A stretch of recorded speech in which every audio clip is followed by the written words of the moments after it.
50 years ago, secret biological warfare trials were carried out in the skies and on the streets of East Anglia without the public knowing. So alarming are our discoveries that tonight's programme is an Inside Out special.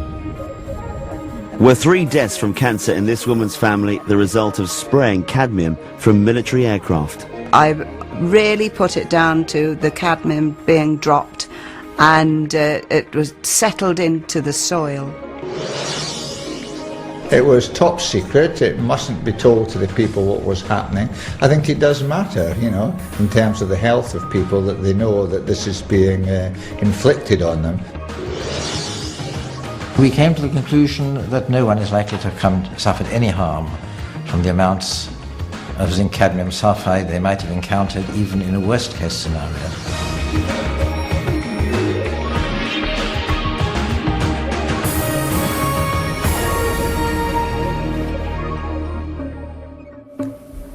In the 1950s, as the Cold War escalated, there were fears that Britain, as an exposed, vulnerable island, could be devastated by a biological or chemical warfare attack.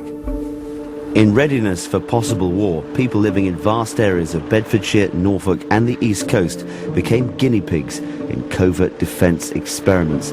Inside Out disentangles the facts from the deceit to reveal a disturbing chapter of secret history that may prove to be at odds with the official line.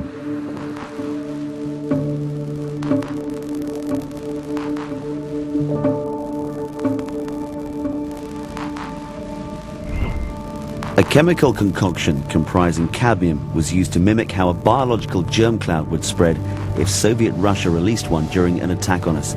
Rural Bedfordshire was sprayed from aircraft and, more shockingly, from a converted lorry. The city of Norwich was hit over a sustained period. The Ministry of Defence have consistently said there was no significant health risk as a result of the experiments. I used to work in the cancer field, and I always knew that cadmium, you know, was a deposit in your body that you oughtn't to have. Why they chose cadmium, why they did the whole test, you know, is a mystery to me. In 1963, Norfolk was first sprayed with this chemical. At the time, Yvonne Jarman lived on Halvergate Marshes near Great Yarmouth. There was no history of cancer in her family before then. First of all, my mother had esophageal cancer and she died with it, and then my sister, she had esophageal cancer and she died with it October 2005, and then my brother, he died with it, and this was earlier this year, and now I've got it. Do you believe then that Halvergate could have a higher concentration of this cadmium because of its position and where the wind would have blown the zinc cadmium sulphide at the time of the tests? Well, I don't know if it could have been any more there, any more than it is in other places, but I'm pretty sure that Halvergate had its fair share.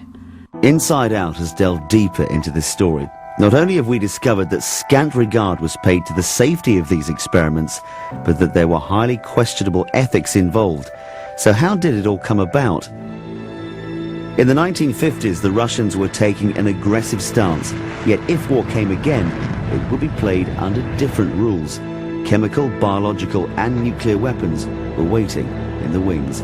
Here in Britain, the Defence Research Establishment at Porton Down in Wiltshire was doing its best to find ways to protect us. Porton Down wanted to find out if the Soviets launched a biological cloud off the coast of Britain and it rolled across Britain. They wanted to see what effect it would actually have in killing people and inflicting damage on Britain. So what they had to do is look round for something that they called a simulant. Now, a simulant is a supposedly harmless substance that mimics all the properties of a real biological warfare agent. And they settled on a substance called zinc cadmium sulphide. What would happen quite often is a plane will fly off the coast, started at Cromer, flew down past Lowestoft, down the east coast and then along the English Channel, always spraying zinc cadmium sulphide all the time, quite large quantities of it, at least £1 a mile. Some of these particles will get stuck in the sampling units. The sampling units are then taken away, they're studied, mainly by having a fluorescent light played onto them, and the individual particles of the simulant are then counted by a scientist. Frontline RAF bases like Cardington outside Bedford were redeployed for defence against an enemy which was yet to show its hand. Today the military presence has gone, but hidden ghosts still linger. Most prominent among the remains now are the two vast hangars which housed airships like the famous R101. But also stationed here was the balloon defence establishment, and connected with that is a far darker history. Although the future for airships was uncertain, the technology still had a use in weather monitoring. The balloon defence establishment emerged from the Second World War, fired up with all sorts of secret military work that could be disguised as meteorology. So clandestine were its operations that even employees were kept in the dark about what was going on. We worked in this hangar on the balloons, repairing, inflating, rigging them. The people that did the weather balloon, which was just around the corner here, they attached various instruments to it, but I mean, I don't know what they were. Another former balloon defence serviceman, Bob Musket, has lived in Cardington for most of his life. While he worked on the base, gossip was commonplace. During the time I was there, the rumours were rife about this. They were experimenting with different things. And the major one was gas, the use of gas in wartime. What you don't know, you don't worry about, and so if they're doing something that they haven't told you about, then the fewer people that know about it, then it's a better kept secret, isn't it?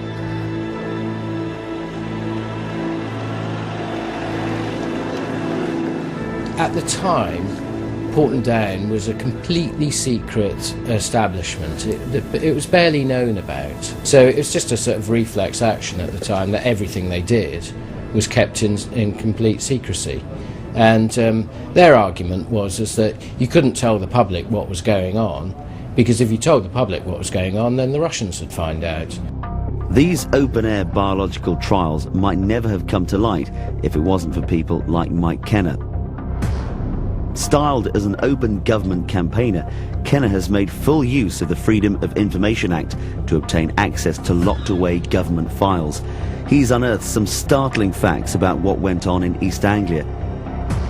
But there's one secret that has turned Kenner's investigation on its head.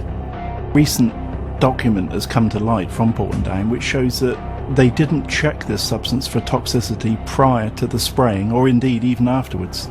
The former Porton scientist who investigated this in 1999 was quite surprised that no one had bothered to research on how this would affect the public. This is a copy of the official report. It acknowledges that cadmium is a poisonous heavy metal, but it was not tested for its toxicity prior to the experiments.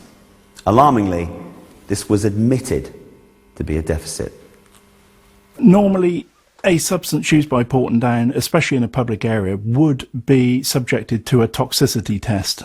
This toxicity test would mean that the substance was given a unique T number. Zinc cadmium sulphide has no T number.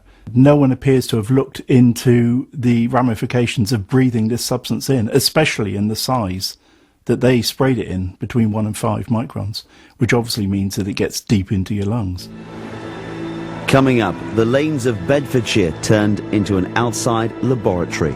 The amount of cadmium we're exposed to anyway, by which is released by industry into the atmosphere, is very much greater than anyone was exposed to from this. We know something that potentially was harmful was introduced into the atmosphere here. In and around Cardington, at least 55 field tests were carried out over a 6-year period. We've discovered that 32 of them involved the use of a specially converted van. This enabled the chemical compound to be sprayed secretly out of a vent in the roof.